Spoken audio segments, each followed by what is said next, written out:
Good morning and thank you for attending today's webinar. I'm Stephanie Kaiser, the Acting Assistant Secretary of the Aged Care Workforce Branch in the Department of Health and Aged Care, and I'll be co-hosting this event with Chris Montgomery from the Immigration Outreach and Engagement Branch in the Department of Home Affairs. I'd like to begin with an acknowledgement of country. I acknowledge the traditional owners on whose land we meet today, and I'd like to pay my respects to their elders past and present. I'm based in Canberra today on Ngunnawal land, but I acknowledge that many of you are joining us from across different parts of Australia. Today's webinar will explain how the aged care providers can use the new Aged Care Industry Labour Agreement to recruit direct care workers from overseas to address critical workforce shortages. It will be an opportunity to hear from the Department of Home Affairs, the skills assessment bodies and the unions involved with the MOU process, as well as Curtin Heritage, the first provider to use this new industry labour agreement. The labour agreement is a really exciting development and the kind of solution I know many of you have been waiting for with anticipation. I want to take this opportunity to acknowledge the hard work of everyone involved in contributing to this welcome outcome for the aged care sector and in supporting its successful implementation. Of course, while migration will continue to play a complementary role in relieving workforce pressures in the sector, the government is prioritising its investment in measures that promote increased recruitment and retention of the domestic aged care workforce. Before we get started on the details of the labour agreement, I want to briefly remind you of what else we are doing to boost the aged care workforce. There are programs such as the Aged Care Transition to Practice program, the Home Care Workforce Support program, and of course the government's investment of $11.3 billion in increased wages for the sector. More information about all of these programs and others are available on the Aged Care website. Just scan the QR code on the slide. I'd now like to hand over to Chris Montgomery, who will lead you through the remainder of the session. Thank you. Thanks, Stephanie. Good morning, everyone, and thanks for dialing in. Turn now to the industry agreement itself and the main focus of today's session. We're talking about the new Aged Care Industry Labour Agreement developed by the government to streamline the recruitment of qualified overseas care workers to work in the aged care sector. For those of you unfamiliar with labour agreements, effectively they are agreements between employers and Home Affairs representing the Commonwealth to enable approved businesses to sponsor skilled overseas workers when they have a workforce shortage that can't be met by Australian workers or standard visa programs. In this case, the Aged Care Industry Agreement enables sponsorship of roles which would normally fall below the skill and salary levels that qualify for standard skilled migration programs. So those occupations are the aged and disabled carer, nursing support worker, and personal care assistant occupations. Importantly, this includes a pathway to permanent residence for your sponsored workers. And in addition to rendering those occupations eligible for sponsored visas, the Aged Care Industry Labour Agreement also includes a number of concessions on standard visa requirements, which I'll expand on shortly. The Aged Care Industry Labour Agreement introduces a new tripartite approach, requiring aged care providers to enter into and maintain a memorandum of understanding with the relevant industry union or unions. So those are the Australian Nursing and Midwifery Federation, the Health Services Union, or the United Workers Union, or perhaps a combination of those three. We'll hear more from the unions later in the webinar. The labour agreement will be available to aged care providers who have made a recent and genuine attempt to recruit from the domestic workforce pool, because of course the migration program is not a pathway for undercutting local workers and conditions, and where standard work visa programs cannot be used to address labour shortages. Before we get into the detail, I'd like to acknowledge in passing that this product is the result of the hard work and consultation across a number of agencies in addition to Home Affairs, including Stephanie and her team at the Department of Health and Aged Care, the Department of Employment and Workplace Relations, and of course the Department of Prime Minister and Cabinet. Turning now to the process, essentially to get access to the Aged Care Industry Labour Agreement and to get workers into your business, there are 3 steps for an employer to be cognisant of. Step 1, an employer must negotiate a memorandum of understanding with the relevant union or unions. I'll leave further detail on this step to our guests from the Australian Nursing and Midwifery Federation, Health Services Union and the United Workers Union in just a moment. Once an MOU has been signed, unions will send notification to Home Affairs through a centralised communication channel, enabling Step 2, the formal request from you, the employer, to us at Home Affairs to access the Industry Labour Agreement. Once the MOU has been established, aged care industry labour agreement requests can be submitted to the department via IMI account, our online portal for managing visa applications and nominations, and must be accompanied by the signed MOU with the unions. Home Affairs will then assess the genuineness of the MOU, and on the basis of that assessment will either refuse or approve access to the labour agreement. To date, we've seen a number of applications and have a handful up and running. We'll hear later on from David from Curtin Heritage, one of the early businesses to access the product, on how things went from the business side. Industry labour agreement requests need to detail the occupations and number of visas the employer wishes to be able to nominate. So that's something you need to give thought to in advance of coming to us. Once approved, an employer can start nominating candidates for visa consideration. That takes us to step 3, which is the visa process. The aged care industry labour agreement enables access to 2 visas, the temporary skills shortage subclass 482 and the employer nomination scheme subclass 186, the latter of which is a permanent visa, a critical recruitment and retention tool in this framework. These visas follow similar processes involving 2 steps, a nomination stage which belongs to you, the business, and an application stage which belongs to your candidate. Once you start lodging nominations and applications, Home Affairs will be giving these priority processing, and usual visa processing will occur, ensuring that skill, work experience, English language, health and character requirements are satisfied. Home Affairs will approve nominations and visa applications lodged under the aged care industry labour agreement that meet the relevant criteria. Once approved, overseas workers can commence work with their employer. We know many candidates will already be in your business, and insofar as they hold work rights, they can continue working throughout the aged care industry labour agreement process, subject to their visa conditions. Following approval, Home Affairs will monitor employers' compliance with the labour agreement and sponsorship obligations. The unions will be responsible for monitoring an employer's compliance with the relevant Memorandum of Understanding. Should an MOU be in dispute or terminated by either party, the unions will be responsible for notifying the department, and the Minister can then consider whether there are grounds to suspend or terminate the employer's access to the aged care industry labour agreement. Turning now to the visa settings and some of the more technical aspects of the industry labour agreement, starting with occupations. As mentioned at the outset, the industry labour agreement enables access to 3 occupations, namely the nursing support worker, personal care assistant and aged or disabled carer roles. No other occupations are eligible under the agreement, so if you need, for example, registered nurses, those will have to be accessed through the standard skill visa pathways or through a separate company-specific labour agreement. Your candidates will need to have an English level of at least IELTS 5, with minimum component skills of 5 for speaking and listening and 4.5 for reading and writing. There is a slight discount on those requirements if you are a culturally and linguistically diverse aged care provider, whose employees will provide care to elderly Australians whose first language is not English, noting your candidates do need to be fluent in the relevant community language. Salary. In terms of salary, overseas workers must be paid an annual salary of at least 51,222 AUD, or the Australian market salary rate, whichever is the higher of the 2. This is a significant concession on the standard pathway, which would be 70,000 as of the 1st of July 2023. It's important to note at this point that the 51,222 is a baseline figure, and if the Australian market salary rate is higher, then it is the higher rate that must be paid. And we have to be aware in this context of the ongoing impact of the Fair Work decision on pay to this sector.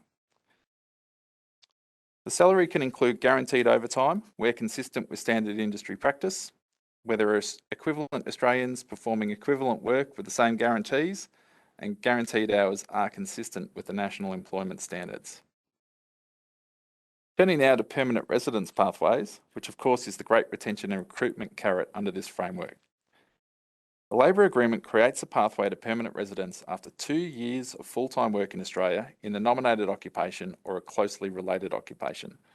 It's a really significant concession on the way our standard visa pathways work. It's a very fast pathway to permanent residence for your workers. The work can be undertaken on any visa, which again stands in contrast to most of our other products, which would require them to work on a sponsored visa in your business. Under this framework, there is no requirement for the 2 years to be with your business on a visa that you've sponsored.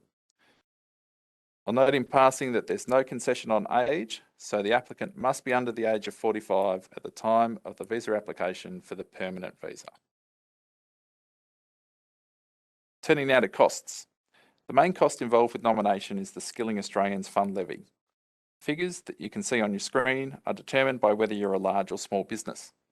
We define that with a $10 million of turnover cutoff. So if you're $10 million or above, it's the larger of the figures that you can see. If you're below 10 million, it's the smaller.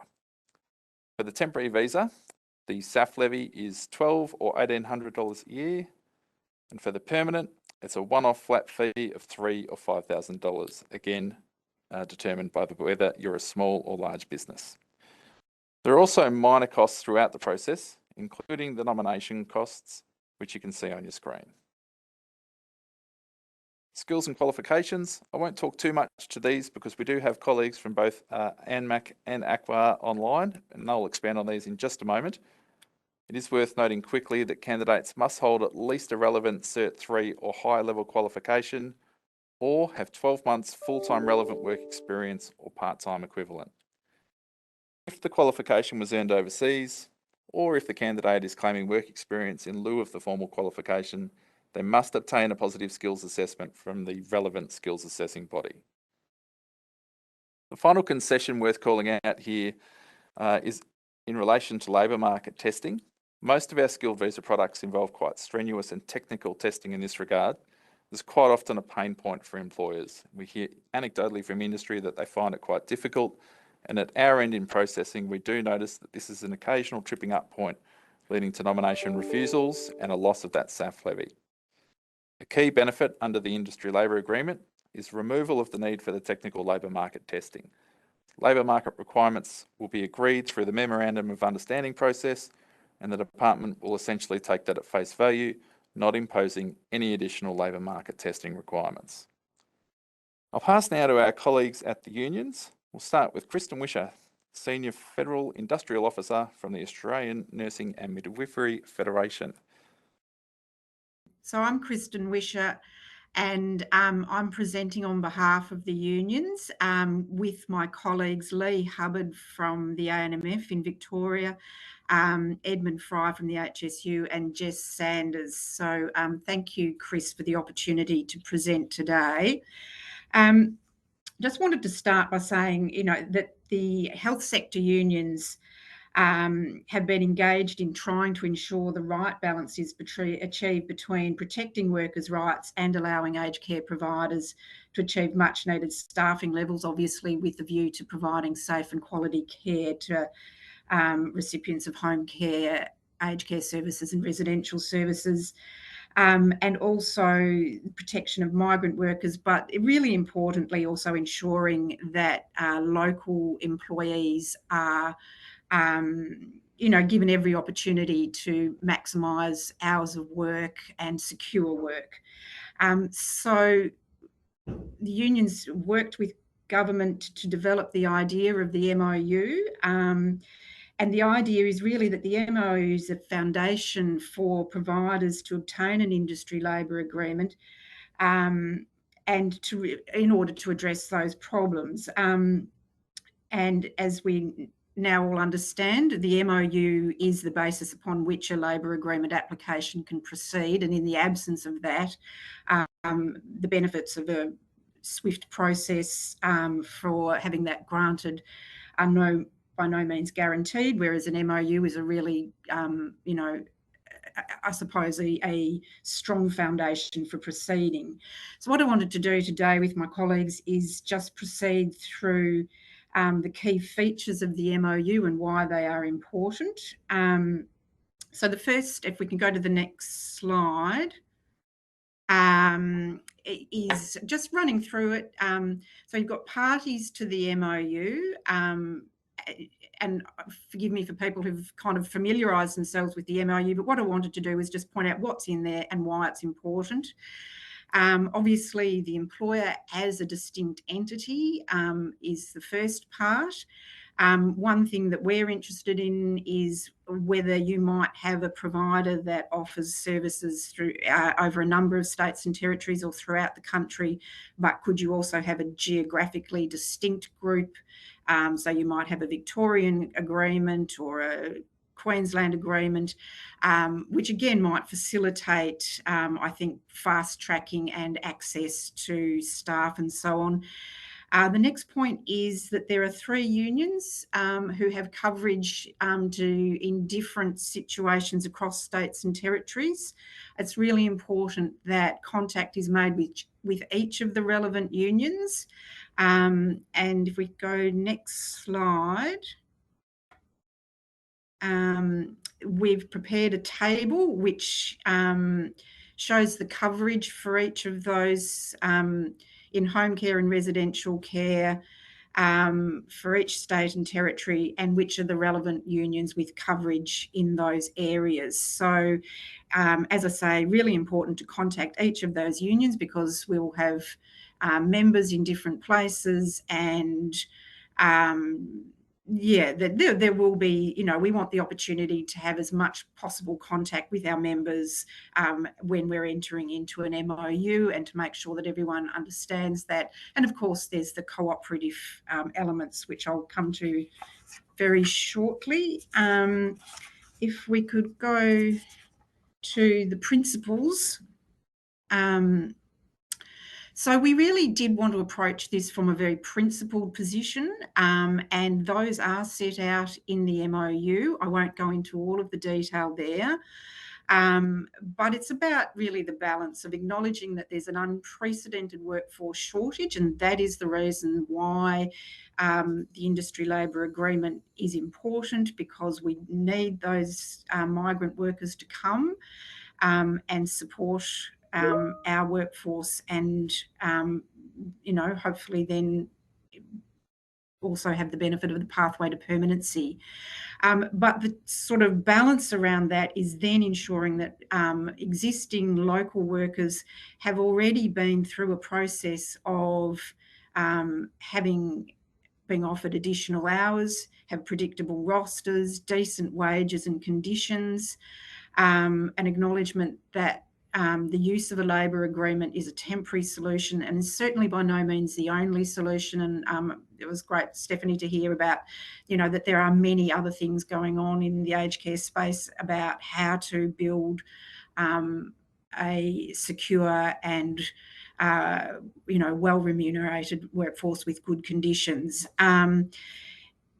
That's also mentioned here, that wages and conditions for workers under the labour agreement must meet industry standards, and the idea of a social licence, that you can't solve your problems simply by bringing in migrant workers. There must be an opportunity for both existing workers and those workers, migrant workers under the visa program, to have recruitment training and you know, to grow that existing workforce.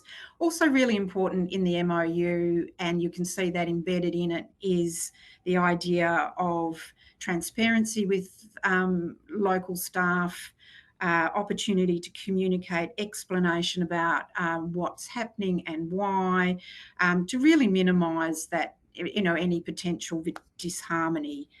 If we go next slide. We've got the relationship is also, I think, really well embedded in the MOU, that parties are required to nominate a representative.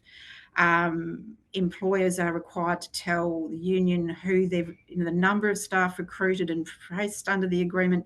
And throughout the document, you'll see that there's agreement to cooperate, to work collaboratively, to share information. And all of that is about not just this sort of initial phase of entering an MOU and getting the labour agreement, but that continues over the life of the agreement. Because it is an ongoing relationship, and you know, again, in the checks and balances, that there's continued monitoring of how that process is going. If we could go to the next slide. Now, there's a template agreement, but we are really promoting the idea at the ANMF, and I think adopted generally, is the idea that we look for an industrial framework that sits behind this as a platform for proceeding with an MOU and then to a labour agreement, that having a current enterprise agreement that offers good conditions and wages is a really important foundational piece, because it means, first of all, that there are conditions that are enforceable, that they are transparent, that when we speak to staff, we can, and new workers say, well, here are your conditions, this is what needs to be met. So there's a lot of security around that. And again, it falls back to that idea of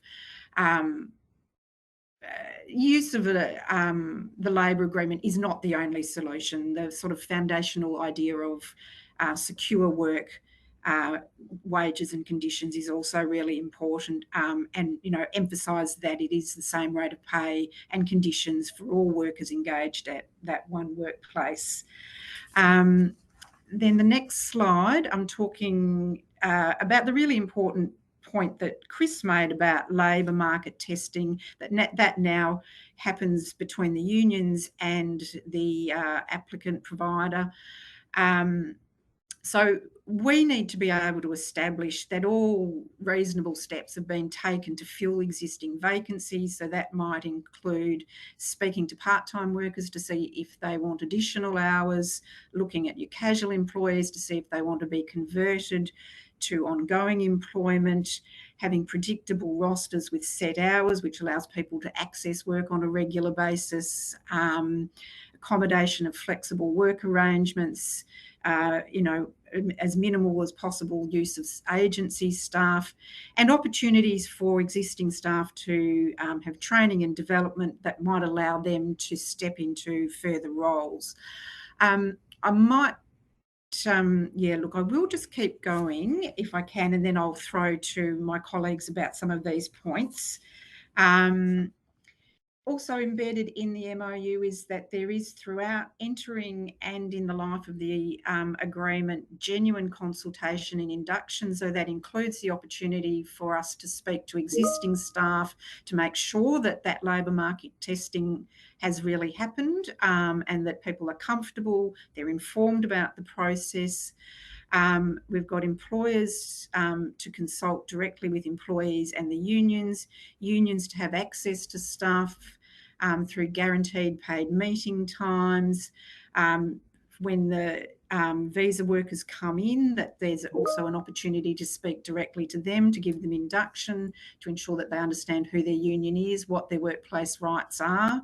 Access to trade union training is embedded in the MOU. And all of these things are really around building some equity and harmony and cohesive workplaces. If the next slide, we're dealing with just the importance of training, because that again helps to develop existing workforce, provides opportunity for people on the visa programs to grow, develop, that's paid time, that it's access to really quality training. And of course, all of those things are, designed to ultimately ensure that the care delivered is of, safe and quality care, and, builds its workforce across both domestic and visa workers, and ultimately enhances our existing workforce and ongoing workforce. So I think that's a really important piece. The final parts of the agreement, the MOU, again talk about cooperation between migration agents, unions, providers, the Commonwealth. There's provision for dispute resolution. There's provision about what occurs if there's non-compliance, and also there's about what to do if we need to terminate an agreement. The final slide is just talking about the benefits of a labour agreement, and I am going to throw to my colleagues there to speak about what they've experienced.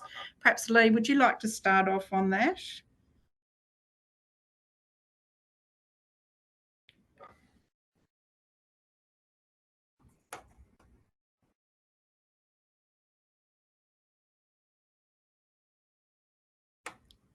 We can't hear you, Lee.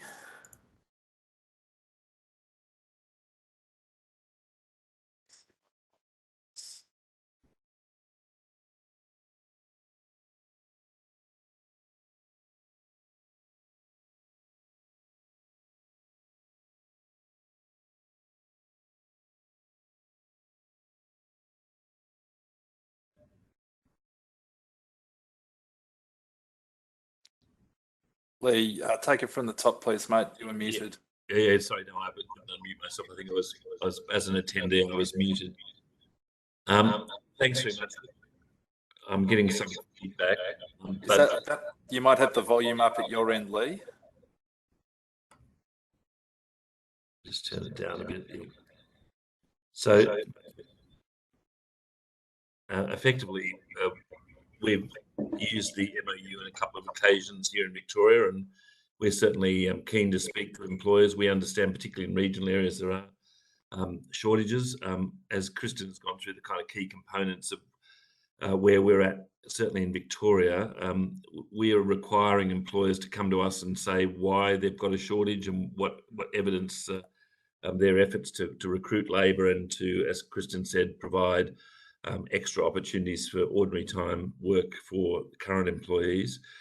So we need some evidence of that. It's not just a kind of tick and flick arrangement, but on the other hand, we're not spending inordinate amounts of time doing it either. So from a practical perspective, it's good if employers can come to us with exactly what they would have probably provided to the department in any other application, including how they've advertised and sought carers in the market and what responses they've got. We're certainly are keen to make sure that in Victoria we've got a joint MOU with the HSU. We're very keen to do this collectively, so it'll be a single MOU in Victoria with the Health Services or Health Workers Union, if it's a Victorian specific agreement. The issue that arises is, given there are different unions operating in different states, it may be easier to kind of have regional or geographically defined labour agreements, but that's really a matter of further clarification, I think, from the department. So we've certainly got a couple up, and we look like getting some more up over the next couple of weeks. And we're very, as I say, we're very open to talking to people about it. But we do have, as I say, we have some strong requirements around your existing framework, because if you don't have decent paying conditions now, then we can't be guaranteed that's not the reason that you can't attract and recruit people already. So we need certainly to talk about that, and the fact that we've got the aged care work value funding that you've certainly passed that on and incorporated it into your current rates. So I'll leave it at that, but certainly it was nothing from our perspective. We understand it's a real problem for the industry. It's certainly in stress and burnout for current local workers, carers. It's a real issue. People are leaving the industry because of the workload. We don't want that to happen, so we're very keen to support and assist providers as they come to us. So I'll just leave it at that.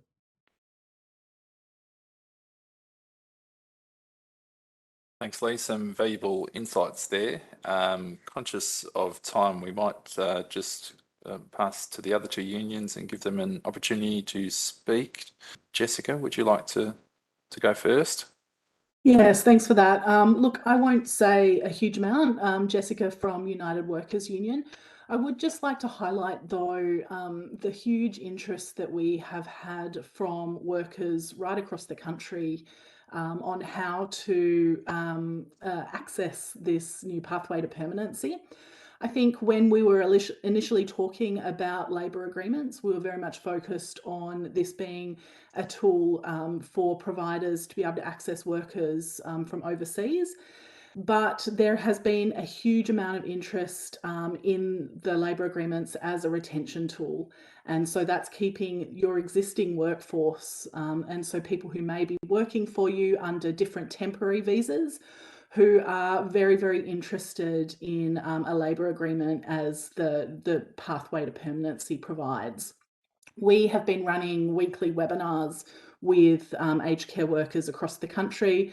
The number one question that we are getting right now is which providers are accessing the labour agreements and how can workers apply to work for those providers. It is something that people are desperate to know. And I know that there will be a lot of providers out there who are very keen to keep loyal staff. I know that we've got Curtin Heritage who's going to be talking about the labour agreement that they have signed with United Workers Union, but that is one example of where a labour agreement is being used as a retention measure. And so just wanted to put out there that we're very interested in working with any provider who is interested in a labour agreement in the states that United Workers Union covers. Thanks. Thanks, Jessica. And now we have Edmund from the Health Services Union. Over to you, Edmund.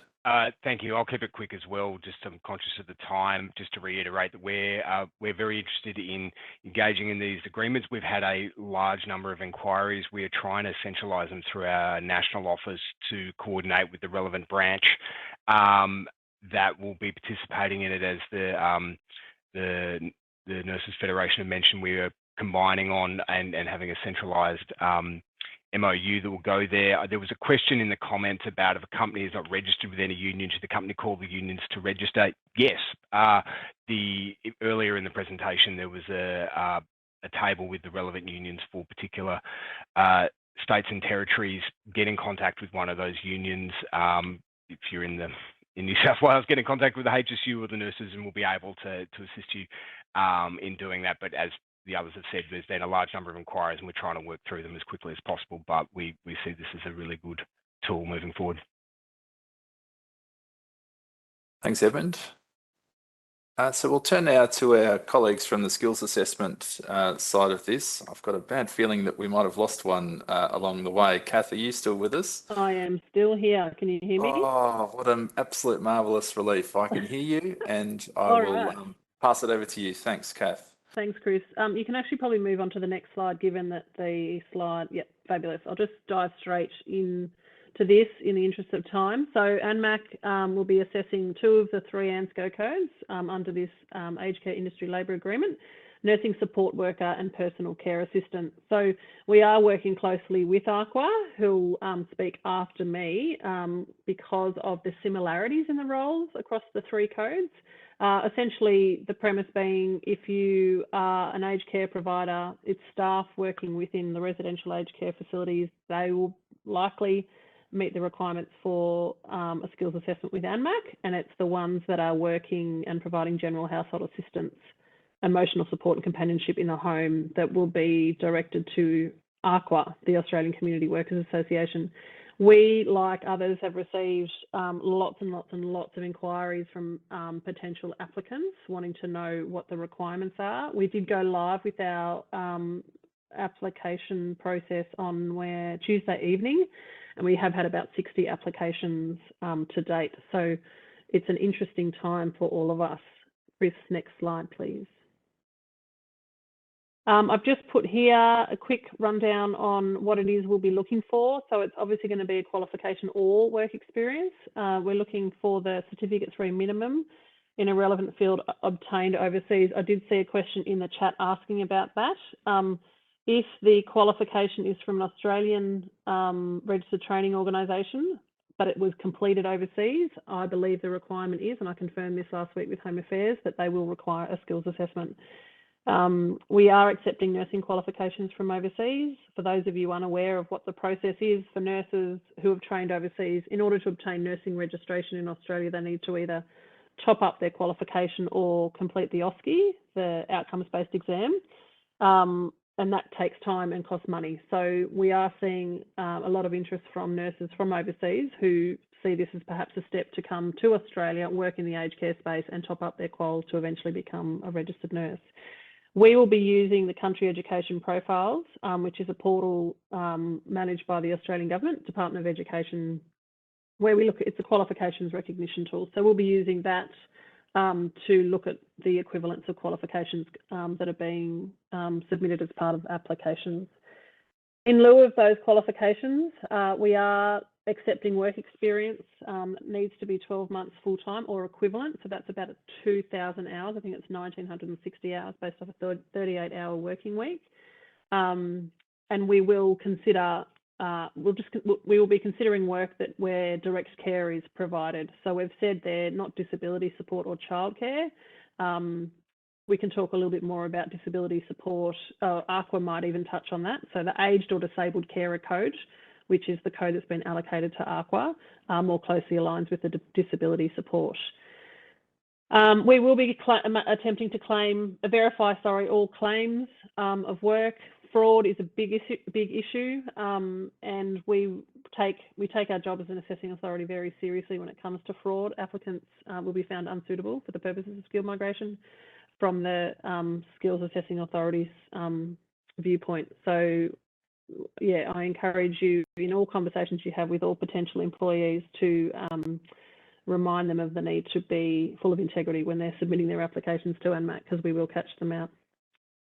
Next slide, please, Chris. This is just a quick snapshot of how we see our role. We are, essentially the first question is, and this is the question that we're fielding from inquiries, is does the employee or the potential migrant meet the minimum qualification or work experience requirement? If they do, then they're eligible to apply for a skills assessment. It's $545. It's an online process where they upload supporting documentation to us, and we, the staff here at ANMAC, we're based in Canberra, will be doing an online desktop assessment. Third step, we issue a letter about 6 to 8 weeks from the date that they apply, and that has a 2-year validity period. So that gives them time to, fourth step, confirm employment, get sponsorship, and progress their visa application. Thanks, Chris. And then this is just basic contact details. I think these, if these slides can be shared, that would be amazing, but otherwise just jump on to our website, which is in the process of being redone, you can see there, and also social media. So we're planning on doing a few videos and popping them up on Facebook and on YouTube in the coming weeks, just to assist potential applicants with the questions, essentially all the questions they've been asking via our email and phone, our call centre. I think that's it for me. I'll hand over to ACWA.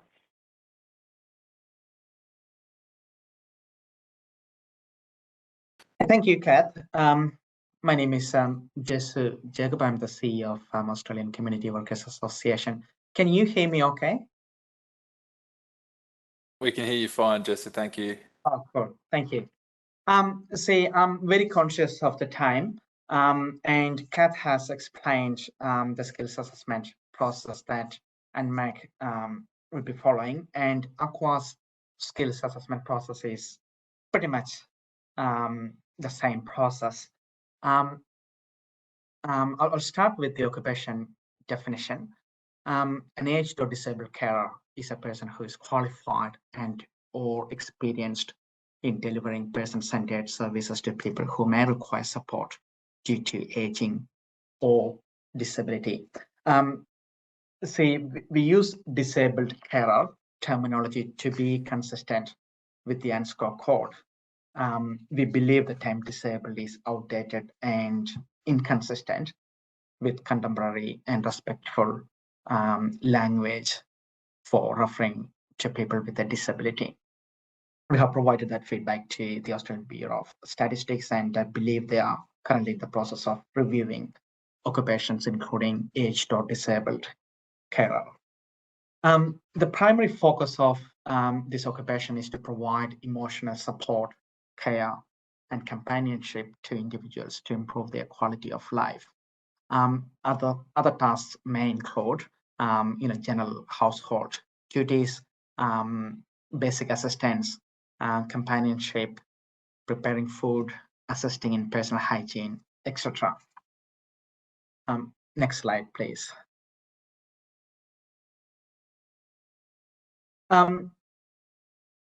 These are the minimum requirements, either a relevant qualification that is comparable to AQF level 3 certificate, and that qualification can be in aged care, disability support, individual support, nursing, or similar. If you don't have a relevant qualification, at least 12 months of relevant full-time industry experience can replace that qualification. We are not assessing English language skills, as the Department of Home Affairs would be doing that assessment, and we do not want to duplicate what the Department of Home Affairs is assessing. Next slide, please. What's a relevant qualification? They're the ones in aged care, aging support, geriatric care, disability care or support, individual support, home and community care, and nursing. See, these are the names of qualifications or the terminologies we have based on our initial research, but we will be fine-tuning these guidelines in the coming weeks based on initial feedback we receive from our stakeholders, including applicants, employers, and other bodies. So a relevant qualification will typically cover the items listed, the subjects listed there, and we are yet to see what's going to what these qualifications are going to look like, especially when they come from different countries. These slides speak for themselves, so I'm not going to read out these qualification contents. Next slide, please. What's a relevant work experience? It involves the provision of direct service to clients, is paid full-time work, and is performed for a minimum of 12 months. We also require currency. For example, if the qualification is completed 8 or 10 years ago, we need to see recent experience to make sure the applicant is current in the industry. There is a slight change. The last bullet point, it should be read as meets the currency requirement of 3 months within the last 18 months. Next slide, please. So talking about industry currency, if the qualification is older than 4 years, that means if the qualification issue date is not within the past 4 years, we would need to see at least 3 months experience within the last 18 months. Just to talk a little bit about how we differentiate aged or disabled carer occupation from the other 2 occupations included in the aged care labor agreement. The aged or disabled carer positions will be in low care, home-based, or a community living arrangement. So if the position is within a high care aged care facility, it's more suitable for ANMAC to complete the assessment as a personal care assistant or nursing support worker. There's a lot of overlapping, as you can see. Next slide, please. This is a document checklist. We need 3 ID documents, including passport. Obviously, if the assessment is going to be qualification based, we would like to see qualification completion certificate, transcript of research, and evidence of their vocational placement.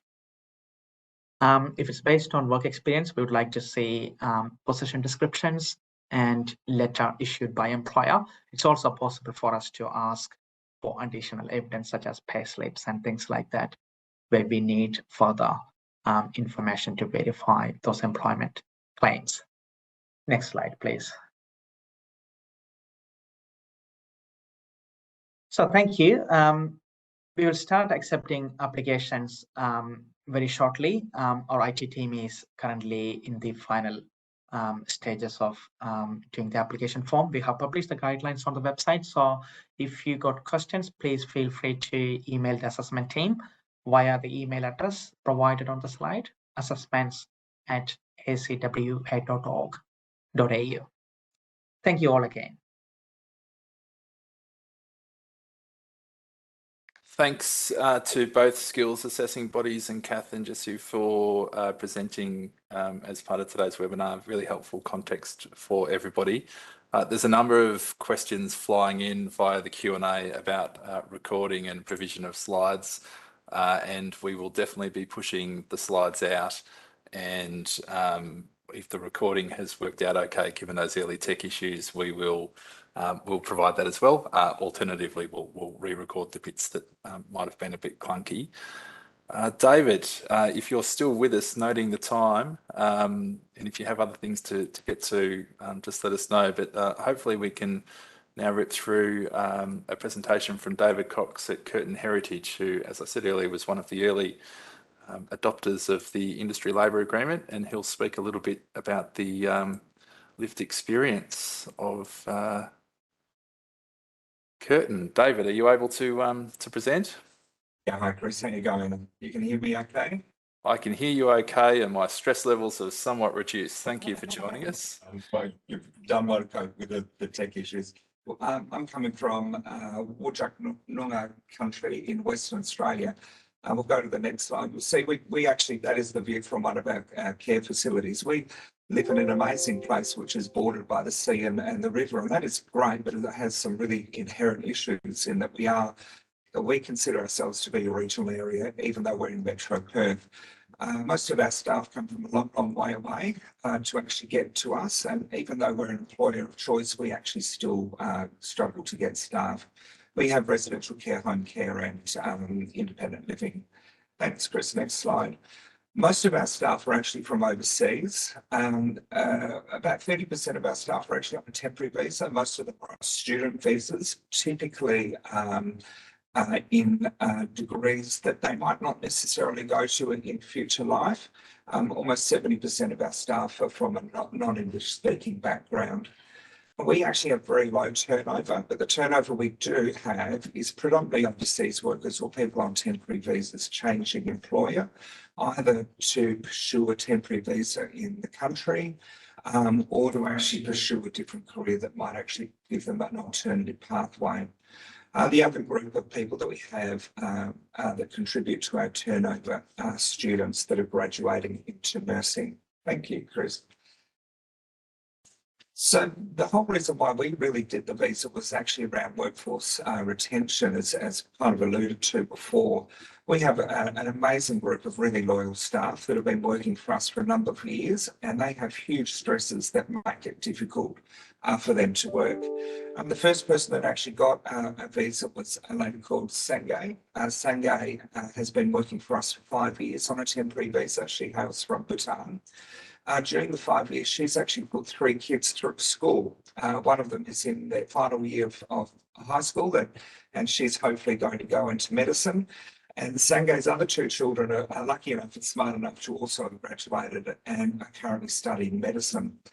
One of them she can afford to put through private fees in university in WA. The other one she can't afford, so they have gone to Sri Lanka to do their education. Sangay has to pay for private insurance for all of her kids and also private education. And that's been really, really hard on her and her family. Now, what we want to do is convert our part-time workers into full-time workers. We want to give them stability so that they'll stay with us for a long time and we'll get consistency of care.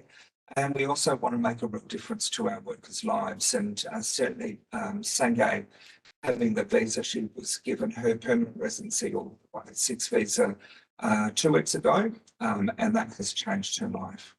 Now, we also see workforce issues aren't going to get better in the short term, so we do see it as a recruitment tool, albeit that's not our primary aim of the visa. Thank you, Chris. Next slide. So our process was exactly as described by everybody else. We reached out to the unions. We were recontacted by the United Workers Union very quickly. I have to say that we really don't have a relationship, or didn't have a relationship with any union before we started. We are not a unionised environment at all. So we were a little bit reluctant, I have to be honest to say, in reaching out. But the response from the United Workers was was pretty fantastic. It was actually really quick, and the process was actually pretty smooth going through that MOU process. Now, we had already gathered our evidence, so that is data evidencing our need. We actually had data around advertising to show that we'd actually advertise, and also that we've got strategies to actually employ Australians and maximise our work hours. We'd actually done that because we'd actually started applying for our own labour agreement about, well over a year. It's probably almost 2 years ago. So we were going down the same pathway as this labour agreement. So it was a bit of a godsend to actually be able to bypass that process and jump onto this. So the agreement is pretty much the same as all the other agreements that we've seen, the templates that are going around. And to be honest, we don't see them, those conditions as being onerous, because it is around transparency and it is around protecting our Australian workers' rights and conditions. But clearly, as an industry, we want to get the most out of our Australian workers, and we all try and give them as many hours as they can. In fact, many actually have more than what they should have. And obviously the conditions are favourable in terms of being awarded or above awards. So we could evidence that quite easily by doing the things that almost every provider in Australia already does. Thank you, Chris. So we actually were granted approval for 570 visas over 5 years. That's an awful lot. And that is in part preparing for significant expansion. We've just acquired a home care organisation and we are expanding. But it's also preparing ourselves for the future in terms of whatever happens in our industry. We don't know what's going to happen. And so the Department of Home Affairs were really good in encouraging us to actually go for a number that has probably got a fair bit of buffer in it, which is certainly what we've done. So we've actually gone out to our employees and said, if you're interested, can you please express an interest? So we've actually held meetings with all of our staff and offered this. And we've been really, really clear that the offer is actually based on priority. And this is not a cheap option to go down. So if you're going to create a loyal workforce, you have to be careful about who you're going to select, because that nomination fee is not insubstantial. And so we actually based, and we're very clear about basing our priority on staff that have been loyal and committed to us, so people that were reliable and had worked for us the longest. The staff that were closest to the cut-off point, so we've got several staff that are reaching that age of 45, and we wanted to consider them first. And we just wanted to make sure that we're protecting our own staff before we consider other people outside of our organisation. Now, the first week we had 300 applicants come unsolicited through our website asking for jobs. I think by about week 3 we had 1,500. So there's certainly a large number of people out there very, very keen to jump onto the visa.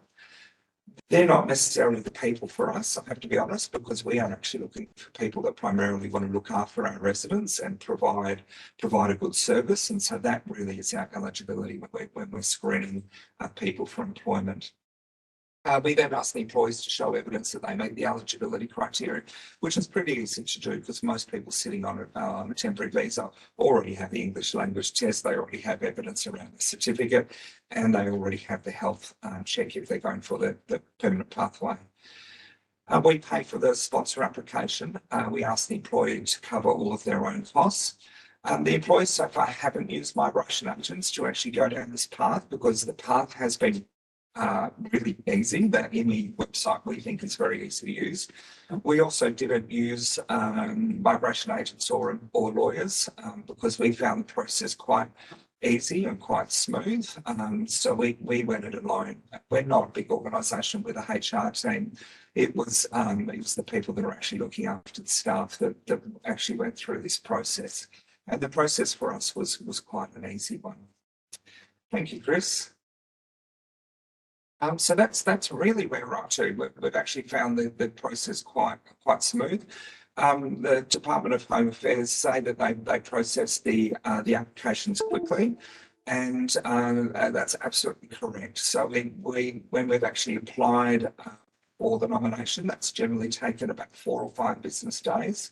And then our first employees going through for their visa application. It's taken less than 2 weeks. So I'm sure that's not guaranteed, but it definitely shows that there is an effort by government to prioritise this. And we've been very grateful for it. I very reluctantly thank government for this process. It's just been fantastic. So thank you. Thanks, David. Really valuable to hear from the employer side of this equation, and of course, nice to hear that all of the things we've said have been borne out in the lived reality. And if you're saying nice things about us, we'll hook you up with the tax department next, and you can say something nice about them, perhaps. Thank you. Now, in light of the time, we'll probably push through any further sort of live questions. We'll leave the chat box open and people can put their questions in for the next 10 minutes or so, and we'll take those away and come back to the group with some FAQs. If you do have other questions that pop up over the next couple of weeks as you consider this pathway, feel free to reach out to myself and my team via the email that you can see on the screen. And I'll pass back to Steph from the Department of Health now, just to take us through to a close. Thank you, everyone, and thank you for your time today. And thanks to all the presenters. I hope that this information was useful for everyone. If you're interested in knowing more about some of the programs that the Department of Health and Aged Care are running on Aged Care Workforce, please scan the QR code or visit the website below, or send us an email. We'll put a written Q&A doc up onto our department's website with the recording. So I think that's all from us today. So thanks again for joining us, and thanks again to all the presenters.